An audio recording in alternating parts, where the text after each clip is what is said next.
di sumber-sumber kitabnya ada terkait apa itu namanya kesesatan ataupun kurofat dari Habib Baklawi. Yang pertama adalah keterangan Habib mengaku sebagai Tuhan dalam bentuk manusia. Yang kedua, keramat Habib dengan cara pegang susu wanita di jalan, dalam tanda kutip meremas susu. Keterangan Kunuzus Sa'adah. Yang ketiga, Habib sudah mati tapi bisa bikin hamil istrinya dan sampai punya anak. Keterangan kitab Diwan Syair Abdurrahman. Halamannya sengaja saya tidak bacain. Yang keempat, Habib tidak pernah mati. Keterangan Syarah Ainiyah. Yang kelima, orang ajam non Habib dituduh sebagai binatang. Wa ammal ajam fa innahum kal bahaim. Keterangan An-Nahrul Maurud. 6. Habib bisa merubah kotoran jadi emas. Keterangan Tadhkirun Nas. 7. Nabi Muhammad sallallahu alaihi wasallam, Imam Ali, Sayyidina Hasan, Sayyidina Husain dituangkan dalam kitab Habib namanya kitab Fuyudat Bahril Mali, bahwa Nabi Muhammad, Imam Ali, Hasan, Husain belajar ilmu Nahwu Shorob pada Habib. Yang kedelapan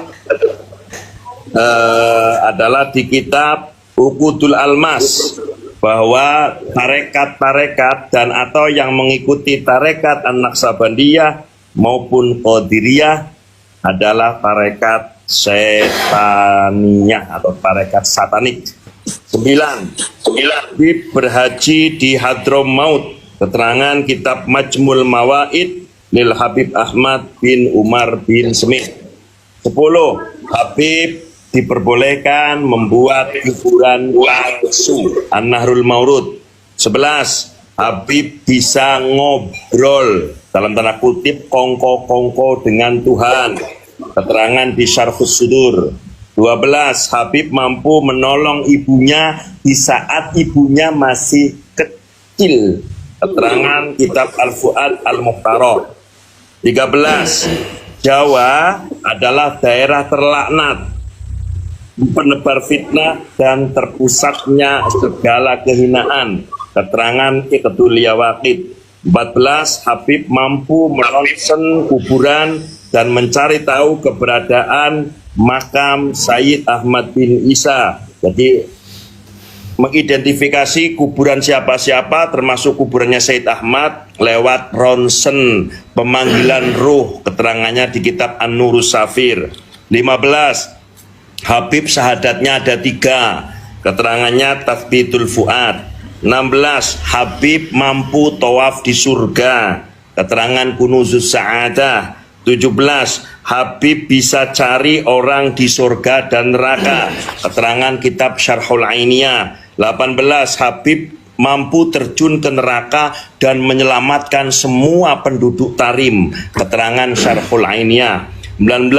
Ulama sampai dibikin tidak bisa bangun dari sujud karena kualat dengan Habib. Keterangan Al-Masra'ur Rawi. 20. Dengan membawakan air lalu diberikan kepada anak-anak Habib, maka pahalanya lebih baik daripada 600 haji dan 600 umroh. Wow. 21. Siapa, ini sebagai kitab sanggahan ya, siapa yang mengaku bisa mi'raj bertemu Allah, hukumnya kufur secara ijma'i. Keterangan kitab Asy-Syifa bi Ta'rifi Huquqil Mustafa. Halamannya saya sebutin, halaman 283. 22. Habib mampu menyelamatkan penduduk Hadramaut dari neraka An-Nurus Safir. 23. Habib bisa ngobrol dengan saudaranya di dalam perut ibunya. Wow. Keterangan kitab Al-Jawahir fi Manaqibis Syekh Abi Bakar. Kemudian 24. Nasab Habib diisbat langsung oleh Nabi Muhammad via Nabi Khidir. Keterangan Tadhkirun Nas. 25. Habib Keturunan Ba'lawi lebih mulia dari semua ahlul bait. Keterangan Bughyatul Mustarsyidin. 26. Tarekat Ba'alwi itu lebih utama dari semua tarekat. Jadi Syadiliyah, Qadiriyah, Naqsyabandiyah, Syatoriyah lewat, kalah. Lebih hebat, lebih baik, lebih top tarekatnya Ba'lawi Kabib. 27. Habib mengulang-ulang bacaan salat. Keterangan dari kitab Syamsud Dhahira. 28. Istri baginda Nabi yakni Sayyidatuna Khadijatul Kubra diceritakan dia menjadi pelayan kopinya Kabib. Keterangan Tajul A'ros. 29. Ruh Kabib mampu merasuk ke dalam siluman ular. Keterangan Majmu' Kalam Ahmad bin Umar. 30. Sayyidina Asy-Syaikh Sultanul Abdul Qadir Al-Jilani radhiyallahu an dibilang oleh Kabib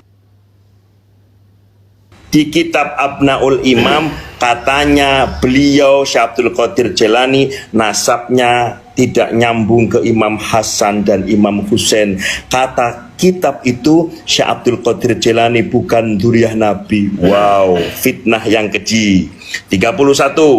Habib boleh menginjak kitab maupun Al-Quran. Keterangan Nasru Mahasinil Awsaf. 32. Habib berfatwa bahwa melawan penjajah, yakni untuk orang Nusantara, Belanda, perbuatannya bukan jihad, tetapi membusukkan agamanya dan pelakunya berdosa dan boleh diberi sanksi. Keterangan Minhajul Istiqomah. 32. Habib bisa merubah dirinya besar seperti hulek. Keterangan Mawahibul Quddus fi Manaqibi Abi Ali Idrus. 33. Habib mengaku dioperasi, dibelah dadanya, dibersihkan jantungnya sebagaimana yang pernah terjadi oleh Nabi, dan itu diyakini sebagai bagian dari juz'un minan nubuwah. 34. Habib mempercepat sholatnya. Karena apa? Saking nikmatnya sholat, kalau lama-lama takut keluar mani. Yang 35. Allah Subhanahu wa ta'ala menyerupai atau bertajalli dalam bentuk Habib di mimpi seseorang. Jadi Allah bertajalli dalam bentuk tubuh seorang Habib. 36. Allah meminta izin atau kerap kali meminta izin kepada Habib ketika mau menciptakan sesuatu yang baru. Siapa orang yang tiada dalil baginya, maka tiada hujjah baginya. Maka siapa orang yang tidak punya hujjah, maka tiada kebenaran baginya. Maka Imad tidak punya dalil dalam membatalkan nasab Alwi, maka tidak ada hujjah bagi Imad. Maka si Imad tidak punya kebenaran. Kebenaran itu adalah bagi orang yang berhujjah. Orang yang berhujjah adalah orang yang tidak pernah takut bermunazarah, berdiskusi, bermujadalah dengan siapapun, dimanapun, dan kapanpun. Itu orang benar. Kenapa? Karena keyakinan dia kepada sebuah kebenaran itu sudah fana, sehingga dia tidak pernah merasakan takut apapun. Kalah bagi dia adalah sebuah kebenaran, bukan sebuah kemaluan. Jadi Imaduddin, dia takut kalau dia kalah. Itu tanda kalau dia bukan sebuah kebenaran, karena menjaga kemaluannya. Menjaga rasa malunya, gengsi. Begitu loh. Paham? Sebenarnya gini, kalau untuk meluruskan dia seharusnya, karena dia sudah bikin hujah sendiri, ya seharusnya ditasreh sekali ya.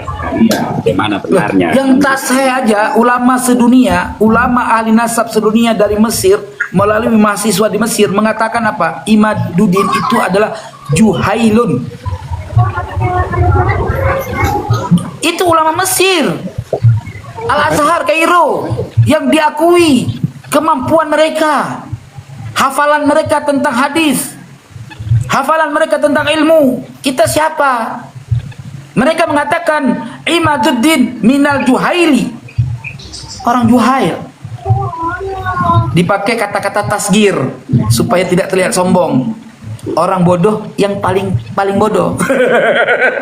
Bukan, nggak pakai minal jahalah, bukan. Juhailun tuh apa? Yang paling rendah, yang paling hina, berarti yang paling goblok kalau bahasa kasarnya. Itu ulama internasional. Lalu kalian mau ngikutin pahamnya Imaduddin yang sudah digelar Juhail oleh ulama internasional? Ya terserah. Ana bari'u minkum. Saya berlepas diri dari kalian. Saya berteriak-teriak karena dahulu saya jenderalnya pendebat Imaduddin. Saya yang menantang semua rombongan mukimin. Siapa yang nggak saya tantang? Rumel Abbas udah pernah berdebat sama saya. Gus Jaini udah pernah berdebat sama saya. Wafi udah pernah berdebat sama saya. Siapa yang nggak pernah? Buya Qurtubi udah debat sama saya. Siapa yang belum pernah petinggi-petinggi membela Nasabah Alwi dulu yang tidak pernah berdebat sama saya? Semua sudah saya pernah debat. Tapi saya katakan, saya tanya sekarang, siapa di antara mereka yang pernah berdebat selain Rumel Abbas ya dengan Imaduddin? Nggak ada. Rumel Abbas bukan debater. Rumel Abbas itu orang yang bermuzakarah untuk kayak curhat gitu loh, bukan debater. Jadi kalau ada data orang dipelajari dulu, terus Imad kasih data dipelajari. Oh ya, oh begitu, oh datanya di situ ya, catat sama dia. Nah dia itu adalah orang yang pengkaji, penikmat dan pengkaji itu Rumel Abbas. Maka orang-orang seperti Rumel Abbas itu dia orang yang cocok dalam bidang pengkajian, bukan pendebatan, bukan debater. Jadi data yang didapatkan oleh Rumel Abbas dikasih ke saya, dikasih ke debater, oleh debater dipahami, dibelajar untuk memperkuat data itu sebetulnya. Jadi Imaduddin nggak pernah bisa berdebat sama siapapun. Itu tanda tesis dia nggak punya kekuatan. Nah sekarang gini loh mas, saya kasih data lagi ya. Nih saya kasih data. Imaduddin nggak mungkin bisa menjawab memang. Kalau bisa dijawab asik nih. Imaduddin timbal menjawab pertanyaan ini dan memverifikasi data yang hak, ya, mesti dia akan berubah. Itu aja. Jangan muter-muter jawabannya. Jangan lari kemana-mana. Bawa lari ke kitab ini, kitab anu, kitab ini, kitab anu. Ini aja tanggung jawab dia. Di dalam tesisnya Imaduddin hanya berkiblat untuk membatalkan Nasabah Alwi dengan satu-satunya kitab, yaitu kitab Asy-Syajarah Al-Mubarakah ini. Yang diklaim kitab inilah yang membatalkan Nasabah Alawi karena di dalam isi kitab ini terkait ada 3 orang anak Ahmad bin Isa, bukan 4, yaitu Abdullah Muhammad, Ali dan Husin. 3 orang ini anaknya Ahmad bin Isa dalam klaim kitab ini. Dan ini hisar di abad ke-6 ya. Kenapa saya bela Imad? Waktu di abad ke-6 sudah ditutup buku anaknya Ahmad bin Isa itu hanya 3, bukan 4. Maka 4 itu batal. Kecuali ada hujah lain yang sejaman, maka saya hadirkan Abnaul Imam. Diklaim oleh Imaduddin Abnaul Imam palsu. Ternyata setelah kita teliti Abnaul Imam lebih asli daripada Syajarah. Bukti, ya sebentar, ada yang mau masuk. Bukti Syajarah Al-Mubarakah lebih keji daripada kitab Abnaul Imam, lebih palsu. Ali bin Syarabsyah ini bertemu langsung, menurut pengakuan kitab ini, bertemu langsung dengan Imam Fakhruddin Ar-Razi. Ya, Ali bin Syarabsyah bin Abil Ma'ali. Padahal Ali bin Syarabsyah bin Abil Ma'ali tidak pernah bertemu dengan Imam Fakhruddin Ar-Razi. Kenapa? Karena Imam Fakhruddin Ar-Razi sudah meninggal. Inilah 100 tahun kemudian baru lahir Ali bin Syarabsyah. Gitu. Ya. Di sini letak kepalsuannya. Kita lihat datanya, benar nggak? Keakuratan data, ya. Jangan teriak sono, teriak sini. Nah, oke, kita lihat tung tak tung mukimat hancur mukimat. Ya, kita lihat faktual data, ojo omon-omon gitu loh. Hah? Nggak tahu, nggak ada. Kamu mau kemana itu? Main terberantem sana, di sana aja main dulu. Budaya lagi anu.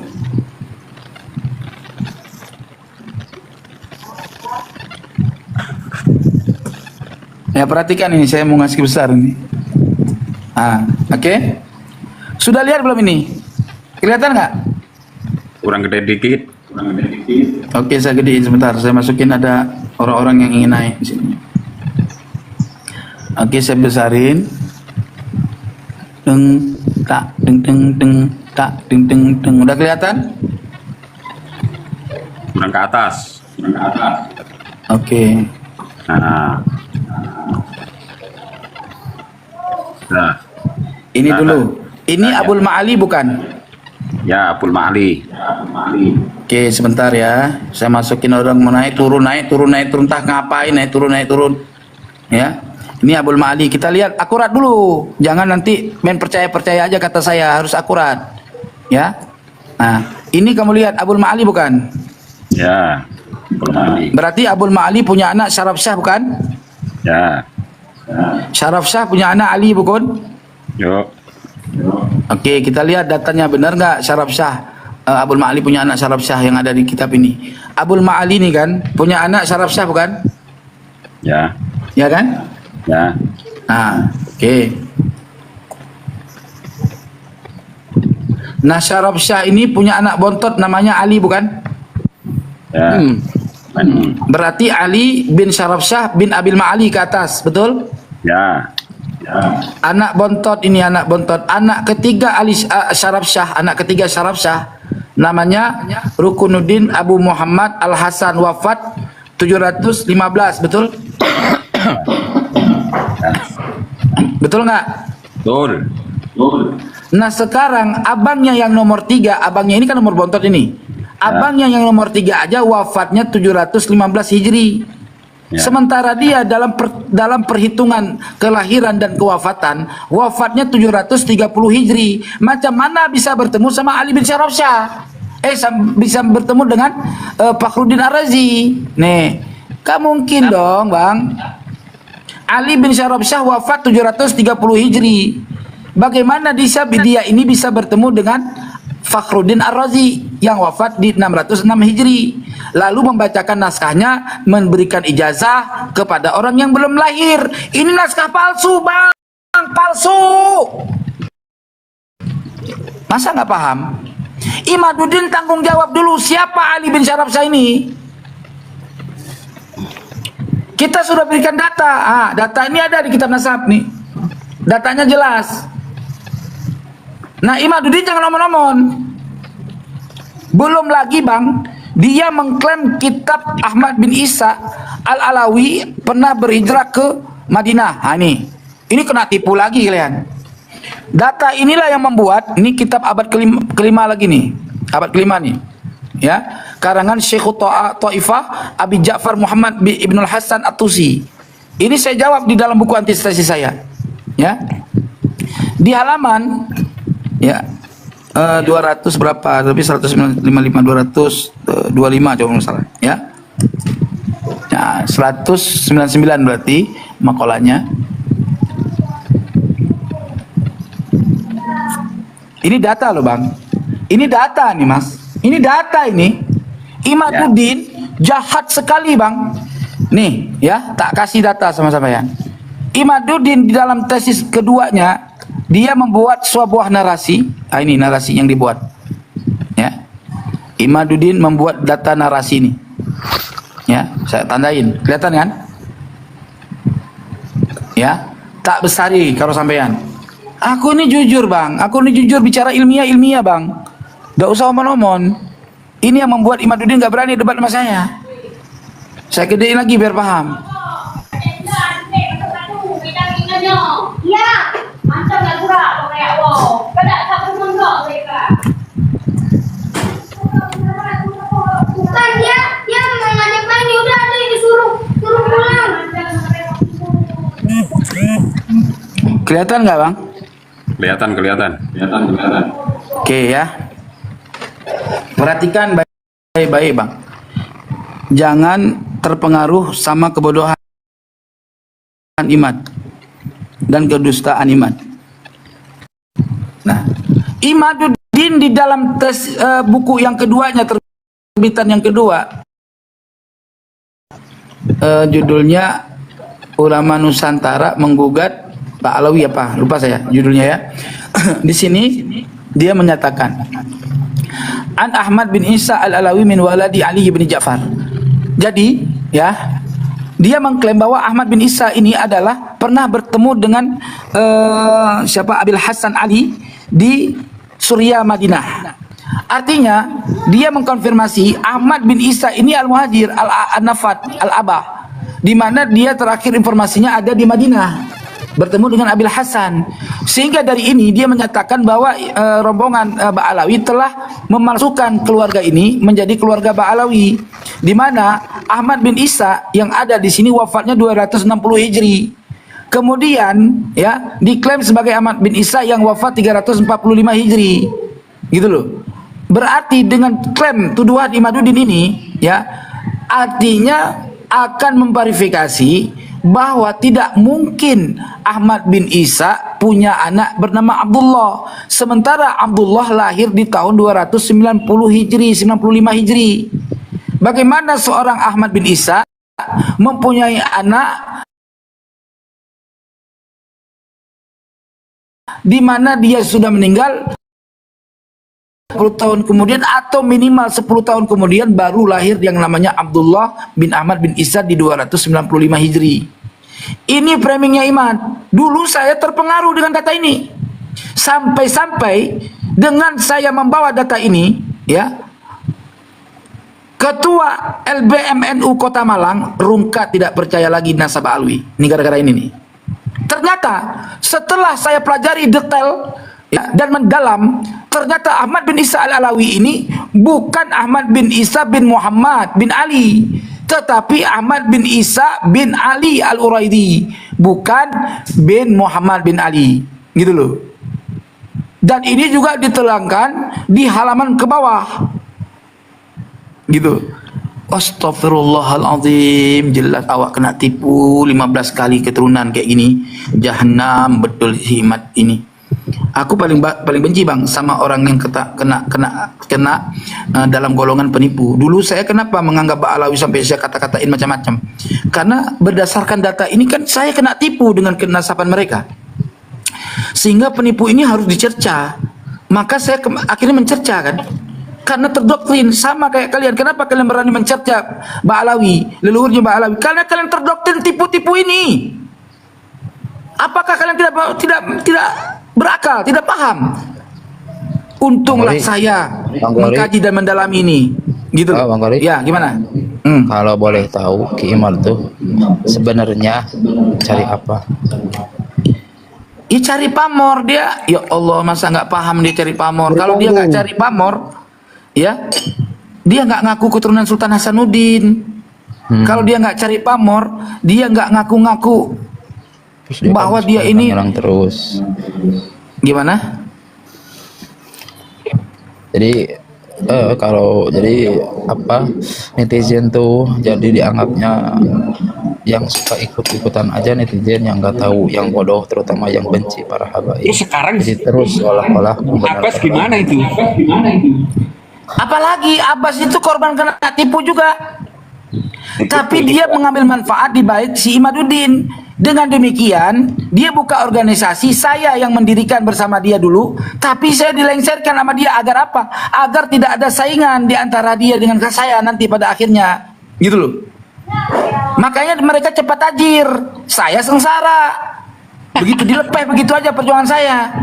Gitu loh. Dan saya alhamdulillah untung-untung, na'udzubillah min zalik, saya mendapatkan rezeki daripada hal-hal yang mereka dapatkan. Perut saya dari hasil haram, karena alhamdulillah Allah melindungi saya dari tumbuh di dalam perut saya hasil yang haram. Kama qala Nabi Muhammad sallallahu alaihi wasallam, kullu lahmin nabata minal harami fannaru aula bih. Siapa saja daging apa saja yang tumbuh di dalam daging siapa saja yang tumbuh di dalam sulbi seseorang, kullu lahmin, setiap daging, nabata minal harami, yang daging itu tumbuh daripada hasil yang haram, fannaru aula bih, maka neraka lebih daula bagi janin yang tumbuh itu. Na'udzubillah, tsumma na'udzubillah. Saya sekarang ini ya, banyak orang framing cari uang segala macam, cuan-cuan. Itu adalah karena mereka ingin menjatuhkan martabat saya di hadapan manusia. Ya, Allah Subhanahu wa taala memahami bagaimana keadaan saya dari awal sampai sekarang. Perhatikan, kalau saya adalah tipe manusia yang mencari uang, maka saya akan menjilat dengan Mbak Alawi. Tapi saya tantang, ada orang-orang Mbak Alawi yang menafikan nasab saya, habis saya hajar. Saya kata-katain, tanya saksi orang yang pada tahu siapa saya. Iya, saya nggak cari perhatian.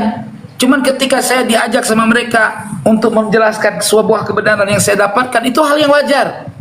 Dan saya tidak dapat apapun. Pesantren yang saya miliki ini benar-benar karunia Allah Rabbul Izzati Amma Yasifun. Dari orang lain sebelum adanya polemik nasab, saya sudah punya pesantren, sudah punya mobil saya. Bukan susah saya, hidup saya. Gitu loh Berarti ilmu nasab ini rungkat semua ya, Bang. Gimana? Ilmu nasab ini rungkat semua ini berarti. Bukan rungkat.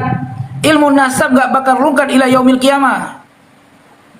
Gitu loh. Yang rungkat itu tesisnya Imaduddin membatalkan nasab Alawi yang sudah sahih.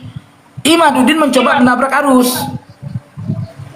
Ternyata ada halangan arus yang gak bisa ditabrak.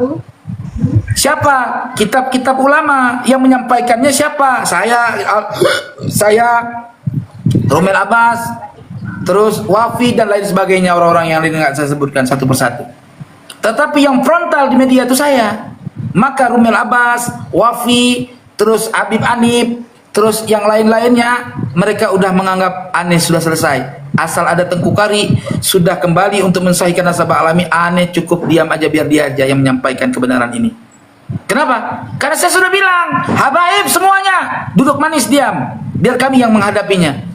Ya mereka duduk manis, cuman salah paham juga. Bukan berarti duduk manis nyanyi-nyanyi di TikTok, bukan. Maksud gua duduk manis, dukung perjuangan saya dari belakang layar, gitu loh. Iya. Artinya saya tidak akan berhenti, walaupun di penjara saya akan nyap-nyap. Bang Gori, Bapak sampai polisi kapan? kemarin, Kali gimana? nasab ini sampai kapan selesainya? Perkara nasab ini? Sampai Imaduddin saya gejrut, Bang. Sampai Imaduddin saya gejrut. Saya Bang Gori gejrut. udah pernah samperin ke rumahnya belum? Loh, Bang, abang pakai akal yang sehat. Saya datang ke rumah dia, ya, saya samperin. Terus dia memancing amarah bahwa orang, akhirnya terjadi berantem. Yang kena pasal saya, Bang. Bukan orang, dianggap saya membuat keributan ke rumah orang. Saya Kalau dulu sudah teman saya mengirim pernah, undangan. Ari. Jangan diam dulu, saya jelasin. Saya sudah memberi undangan debat, mengajak Imaduddin menyelesaikan polemik nasab ini dengan diskusi ilmiah. Di tempat dia atau saya yang menentukan, biaya saya yang tanggung semuanya, sudah saya sampaikan melalui undangan. Udah? Terus? Tidak dijawab. Terus oleh si Salim yang tadinya memframing saya untuk debat sama si Hasan, ya ujung-ujungnya bohong, nggak jadi, cuma framing aja. Akhirnya dia mencoba untuk tidak konsentrasi antara si Hasan sama saya. Konsentrasinya adalah antara ulama-ulama yang pro Imaduddin se-Jawa Tengah, termasuk Imaduddin. Datang ke Imaduddin, ditanya, Tengku Qori menantang panjenengan untuk debat, ayolah kita hadapi. Nanti kita akan panggil, kami kiai-kiai se-Jawa sudah saya hubungi, nggak ada yang siap berdiskusi sama Tengku Qori. Hanya solusinya cuma Ki Imat aja. Apa jawab Ki Imat? Saya tidak akan mau menerima diskusi sama Tengku Qori karena dia teman saya, dia sahabat saya. Gimana coba? Apa yang dia bilang? Soal sahabat, kalau dia masih menganggap gue sahabat, menganggap gue teman, ya silakan saja. Tapi persoalan diskusi ini harus jalan gitu loh. Jangan terhenti. Buktikan kalau tesis dia benar. Udah paham? Paham. Semua yang ada di Iya. pikiranmu sudah saya tempuh, Mas. Iya, dulu juga teman saya pernah mau cari ke Kimat tapi nggak ada di rumahnya. Suka ngilang terus. Alasan, padahal ngumpet, Mas. Alasan Kalau ada saya khotbah lagi di Jawa. Kalau saya mau berbuat demikian, Mas, saya tahu di mana rumah bini mudanya. Dan saya tahu jam berapa dia berangkat ke istri mudanya. Saya bisa tunggu dia di pinggir jalan, tapi kan melanggar undang-undang, Mas. Apa faedahnya? Ya, Gitu loh. ya. Terus Tengku, satu lagi saya mau nanya nih. awal mulanya kenapa tuh bisa terjadi kayak gini, bisa bikin tesis kayak gitu awal mula kalau boleh tahu. Ya awal mula kan tadi udah saya jelaskan. Saya baru masuk. Aduh, capek bang kalau ngejelasin terus-terusan itu lagi yang ditanya bang. Capek bang, jantung saya kan cuma 1 nggak 5 bang. Gitu loh. Nanya yang lain lagi ini. Nanya yang lain lagi. Intinya kayak gini bang, kenapa? Karena saya menemukan kepalsuan tesisnya Imat, itu selesai. Maka saya buat antitesis. Ya, udah. Abang kalau mau baca antitesis beli, pesen gitu. Nggak bangkrut bang, pesan 10 biji bagi-bagi buat teman yang lain. Kalau nggak 2, 3, 1. Ini udah mulai lemah, Rumoy. Tolong tap-tap layar. Yang mendukung kajian ini tap-tap layar. Tap-tap layar, bagi-bagikan ininya. Apa sajen-sajennya dibagiin. Ya. Nah ini ada mukimat, ini kita taikin. Coba kita lihat. Ya. Berani dia naik? Nggak berani. Ini orang Lampung nih. Ya. Badannya gendut. Ya. Hidungnya ya nggak jauh beda yang saya bilang kan. Nah, Assalamualaikum warahmatullahi wabarakatuh. Coba on cam dulu, on cam. Apain lah on cam? On cam, kamu takut.